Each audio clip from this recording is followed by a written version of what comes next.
Hello my friends, आप सुन रहे हैं हमारी कहानी माफियाज एंजल एपिसोड 33। तो चलिए कहानी को आगे बढ़ाते हैं। वैसे ही वहाँ पर एक साथ लगभग 20 से भी ज़्यादा गाड़ियाँ थीं जो तेज़ी से गुजरने लगीं। अंतरा को समझते देर नहीं लगा कि वो लोग कौन होंगे। अंतरा पेड़ के पीछे ही छुपी थी। अपने डर भरी नज़रों से वो उन सभी की गाड़ियों को जाते हुए देख रही थी। वो अपने दिल पे हाथ रख के खुद से ही कहने लगती है, हमें हमें जल्द से जल्द यहाँ से बाहर निकलना होगा, वरना वरना वो हमें ढूंढ लेंगे। हम कैसे निकलें हम यहाँ से। रिलैक्स रिलैक्स अंतरा, रिलैक्स, कुछ ना कुछ तो रास्ता मिल ही जाएगा। ये सोचकर अंतरा पेड़ के पीछे ही छुपे सड़कों को देखने लगती है। अब वहाँ पर कोई भी नजर नहीं आ रहा था, पूरी तरह से सुनसान था। अंतरा धीरे धीरे उन पेड़ों से बाहर निकलकर सड़कों पर इधर उधर देखती और तेजी कदमों से आगे बढ़ने लगी। वो अभी कुछ ही दूर गई ही थी कि एक कार तेजी से आते हुए उसके सामने आकर रुकी। अंतरा जो संभाल नहीं पाई थी और धक से सीधे उस कार के सामने की कांच में उसका हाथ रख के वो खुद को संभालने लगी। और वैसे ही वो अपनी नज़रें उठाकर सामने देखती है, जहां उस कांच की दीवार से उसके नज़रें सामने आरविश को अपनी लाल आंखों से जाकर मिल गई।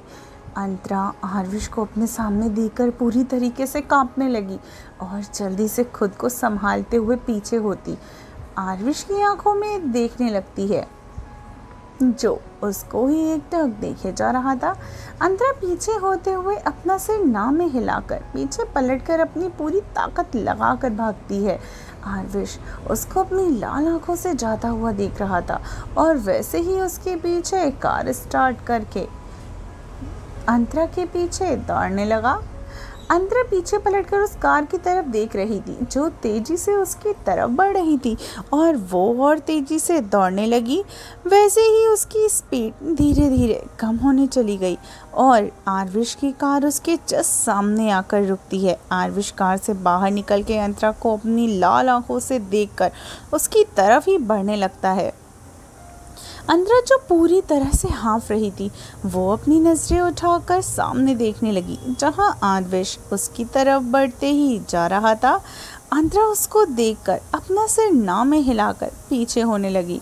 आरविश उसके पास बढ़ते हुए बोलने लगा, मुझसे दूर जाने का बहुत शौक है ना एंजल। चलो ठीक है, मुझे भी तुम्हारी बात तो माननी पड़ेगी ही ना मेरी एंजल।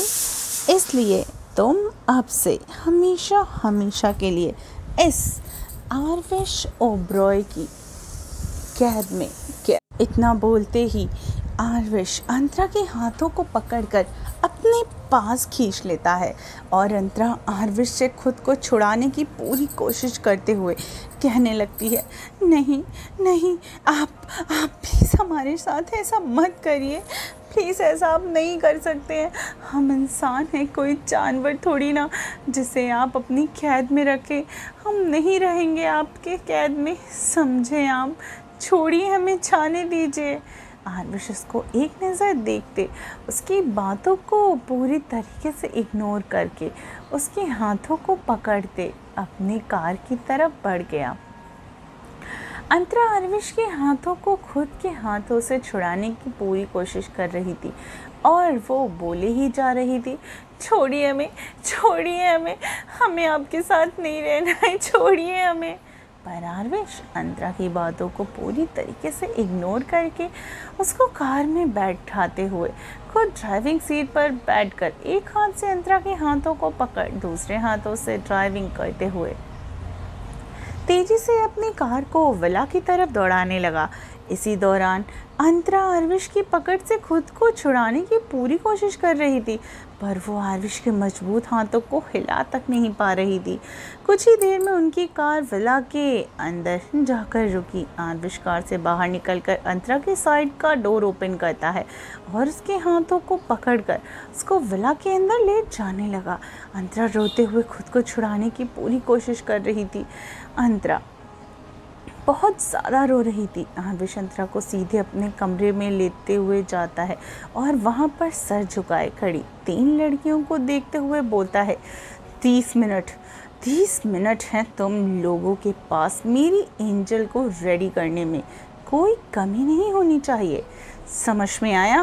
इतना बोलकर आरविश अंतरा की तरफ देखकर एक सनक भरी आवाज़ में कहने लगा, मेरी एंजल तो मेरी ही इतनी खूबसूरत है, जब मेरी दुल्हन बनेगी तो कितनी खूबसूरत लगेगी, है ना मेरी गुड़िया?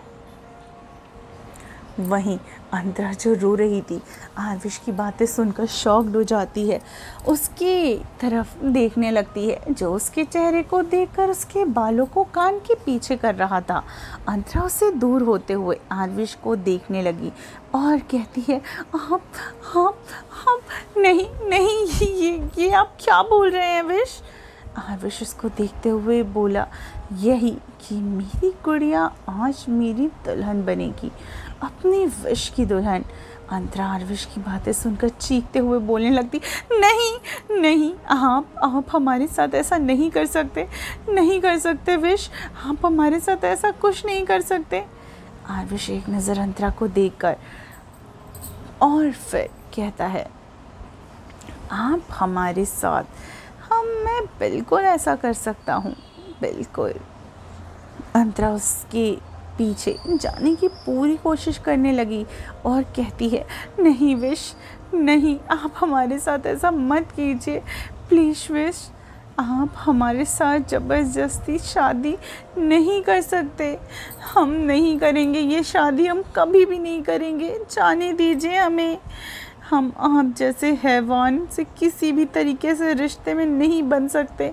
पर अंतरा के आगे जाते ही उससे पहले ही वो तीनों लड़कियां अंतरा को पकड़ते हुए कहने लगी, मैम प्लीज़ आप हमें हमारा काम करने दीजिए, हमारे पास 30 मिनट है, अगर हमने ऐसा नहीं किया और हम 30 मिनट में रेडी नहीं हो पाई तो मिस्टर ओबरॉय हमारी जान ले लेंगे, प्लीज़ मैम। वो तीनों लड़कियां अंतरा को देखकर रिक्वेस्ट करते हुए कहती हैं।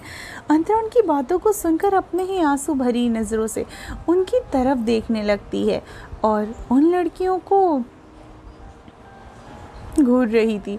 उसमें कोई शक नहीं था कि वो लड़कियां सच कह रही थी। 30 मिनट में अगर अंतरा रेडी नहीं हुई तो उन लड़कियों की मौत होनी तय है। पर अंतरा का दिल तो जैसे हर पल कई टुकड़ों में बिखरा जा रहा था।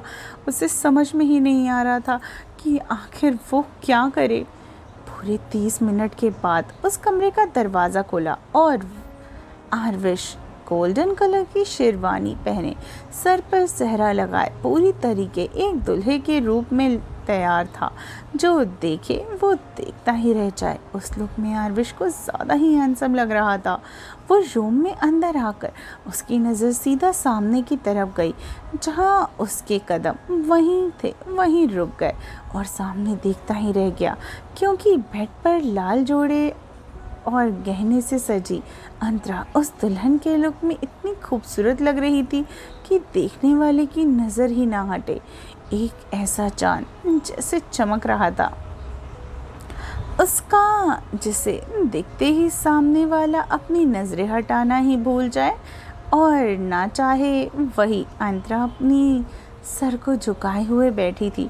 वो दरवाज़ा खुलने की आवाज़ से अपनी बड़ी बड़ी पलकें उठाकर सामने देखने लगती है, जहाँ आरविश उसको ही देखे जा रहा था। एक पल के लिए तो अंतरा जैसे आरविश को देखती है और देखती ही रह गई, पर वो जल्दी से अपनी नज़रों को उनसे फेर लेती है और अपना सिर झुकाकर अपनी बड़ी बड़ी काजल से सनी आँखों के आंसुओं को साफ करने लगी। वहाँ खड़ी मेकअप आर्टिस्ट की 3 लड़कियाँ जो आरविश को अपनी बड़ी बड़ी आंखों से घूरे जा रही थी।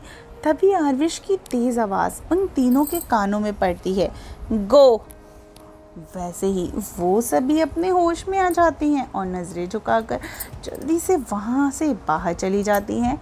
आरविश एक टक अंतरा को ही देखते हुए उसके तरफ बढ़ने लगा। वहीं अंतरा अपने सर झुकाए बैठे हल्का हल्का खिसक रही थी। आरविश उसके करीब हो उसको देखते हुए वो कहता है, मेरी एंजल, तुम तो हो ही मेरी एंजल, पर आज मेरी दुल्हन यानी आरविश ओबरॉय के दुल्हन के रूप में इतनी खूबसूरत लग रही हो कि एक बार तुम्हें देख उस चांद को भी अपने नूर पर ही शक होने लगे। इतनी भी खूबसूरत नहीं होना चाहिए था तुम्हें मेरी एंजल कि तुम्हें मैं खुद में समाने के लिए इस शादी तक का भी इंतज़ार न कर पाऊँ। अंतरा आरविश की बातें सुनकर उसका दिल जोरों से धड़कने के साथ ही साथ एक अजीब से डर से इतनी तेज़ गुस्सा आ रहा था कि उसकी आंखें लाल होने लगी। वो अपनी पलकें उठाकर आरविश की तरफ घिन भरी नज़रों से देखने लगी, जैसे उसका बस चले तो वो उस इंसान के वजूद को ही मिटा दे। आरविश उसकी आंखों में देखकर हल्का मुस्कुराते हुए कहता है, तुम्हारी आंखें नफ़रत नहीं मोहब्बत बयां कर रही हैं मेरी एंजल, जिससे तुम खुद में छुपाने की कोशिश करती हो। इतना बोलते ही वो अंतरा के हाथों को पकड़कर वहाँ से ले जाने लगा। अंतरा अपने हाथों को छुड़ाने की पूरी कोशिश करके कहती है, छोड़िए हमें विश, छोड़िए, नहीं करनी हमें आपसे शादी, प्लीज़ हमें जाने दीजिए, छोड़ दीजिए। आरविश अंतरा की बातों को पूरी तरीके से अनदेखा कर उसके हाथों को पकड़कर खींचकर हॉल में लगे मंडप की तरफ ले जाने लगा। अंतरा अपनी पूरी कोशिश करके आरविश के हाथों को छोड़ने की कोशिश कर रही थी, जो उसके लिए नामुमकिन था, और साथ ही साथ आरविश की पकड़ उसके हाथों पर कसती ही जा रही थी। आरविश अंतरा को मंडप में लेकर जाकर उसको बैठाकर खुद उसके बगल में बैठकर उसके हाथों को मजबूती से पकड़े हुए था और सामने देखते हुए कहता है, शादी शुरू कीजिए पंडित जी। पंडित जी एक नज़र अंतरा की तरफ थोड़ा दया भरी नज़रों से देखते हैं। आरविश को देख डरते हुए मंत्र पढ़ने लगते हैं। अंतरा रोते हुए अपनी पूरी कोशिश करके आरविश का हाथ छुड़ाने की कोशिश कर रही थी। वहाँ खड़े सर्वेंट्स और नितिन इस नज़ारे को देख रहे थे, पर किसी की हिम्मत नहीं हो रही थी कि वो कुछ भी बोल सके। जैसे जैसे पंडित जी मंत्र पढ़ते जा रहे थे, अंतरा के आंसू तेजी से बहने लगे थे। पंडित जी उन लोगों को देखते हुए बोलते हैं, फेरे के लिए खड़े हो जाएं। अंतरा पंडित जी की बातें सुनकर तेजी से अपना हाथ आरविश के हाथों से छुड़ाने की कोशिश करने लगी। आरविश अंतरा को एक नज़र देखकर उसको अपनी गोद में उठाते हुए खड़े होकर पंडित जी को देखते हुए कहता है, फेरे शुरू कीजिए। वैसे ही आरविश अंतरा को गोद में उठाए फेरे लेने लगा। अंतरा रोते हुए नीचे उतरने की कोशिश कर रही थी। कुछ ही देर में फेरे पूरे हो जाते हैं। अंतरा के हाथों को पकड़कर आरविश अपनी जगह पर बैठ चुका था। पंडित जी उसकी तरफ सिंदूर और मंगलसूत्र की थाली बढ़ा देते हैं। आरविश एक नज़र अंतरा को देखकर उस थान में से मंगलसूत्र उठाकर अंतरा के गले में पहना देता है और उसमें से एक चुटकी सिंदूर उठाकर अंतरा की मांग में भर देता है। वैसे अंतरा एक स्तंभ सी हो जाती है और अपनी कोशिशें बंद कर एकटक सामने देख रही थी, जिसे उसकी भीगे आंसुओं से आंसू की एक आखिरी बूंद गिरी हो। आरविश अंतरा को देखकर उसके चेहरे पर दुनिया जहान की खुशियाँ नजर आने लगी। वो उसके गले में अपने नाम का मंगलसूत्र और माथे पर अपने नाम का चमकता सिंदूर देखते हुए कहता है, अब तुम हमेशा हमेशा के लिए मेरी हो चुकी हो मेरी एंजल। अब तुम्हें मुझसे कोई भी अलग नहीं कर सकता, कोई भी नहीं, मतलब कोई भी नहीं। अब से तुम हर जन्म में मेरी ही रहोगी, विश की एंजल। ये बोलते हुए आरविश अंतरा के माथे पर किस करके उसको देखने लगा और वैसे ही उस हॉल में एक तेज आवाज़ गूंजी, आरविश, जिसे सभी ध्यान से उस तरफ सबका ध्यान चला गया। अंतरा और आरविश की नज़रें अब भी सामने थी। उस आवाज़ को सुनते ही आरविश के चेहरे के भाव बदल गए। अंतरा में तो जैसे अब कोई जान ही ना बची हो। सभी उस आवाज़ की दिशा में देखने लगे जहाँ पे कावेरी ओबरॉय खड़ी हुई थी और उनकी नज़रें उनकी तरफ मुंह फेरे मंडप पर बैठे आरविश और अंतरा की तरफ थी। वो आगे आकर मंडप की तरफ बढ़ने लगी। आखिर क्या करने वाली है कावेरी जी, और क्या वो अंतरा और आरविश की शादी को नहीं चाहती थी। क्या होने वाला है स्टोरी में? क्या अंतरा आरविश के साथ हुई ये शादी एक्सेप्ट कर पाएगी? आखिर कैसी रहेगी इनकी मैरिड लाइफ और क्या होने वाला है, और कौन कौन से नए चैलेंजेस आने वाले हैं इनकी इस नई ज़िंदगी में? सुनने के लिए सुनते रहिए माफियाज एंजल, सिर्फ टिनी एफएम जान के साथ।